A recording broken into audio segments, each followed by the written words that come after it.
Hi everybody, what's up and welcome back to today's video guys. And today guys, I'm going to go ahead and be showing you how to remove your car from Shein when you are done purchasing. This is a very simple thing to do guys, so make sure to watch this quick and easy video till the very end and follow my steps correctly so you can make sure this works the same for you and that you can do this yourself. But yeah guys, let's get straight into it. So guys, the first thing you want to do is go ahead and open up the official Shein application on your mobile phone if you haven't already. And after opening up Shein guys, you'll be greeted by this main page right here, which is the home page of the Shein application, where you can see all the items that you can buy.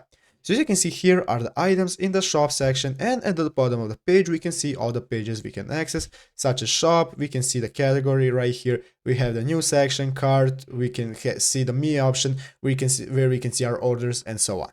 So guys, now let's say that we have purchased something or we want to purchase something, but we do not want our card to be remembered in the application and we want to remove it. Well, this is how to do it.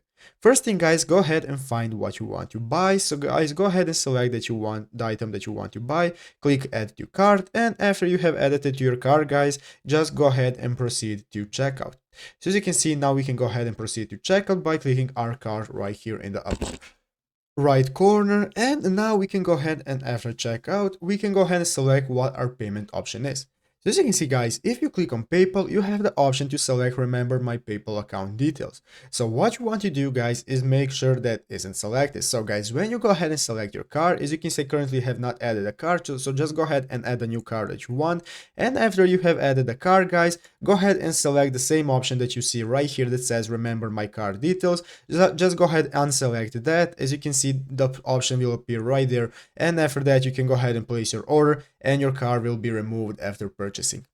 But yeah guys, basically that is it, how to do it. So I hope this video was helpful. If it was, make sure to leave a like, subscribe to the channel. So guys, thanks for watching, take care and bye.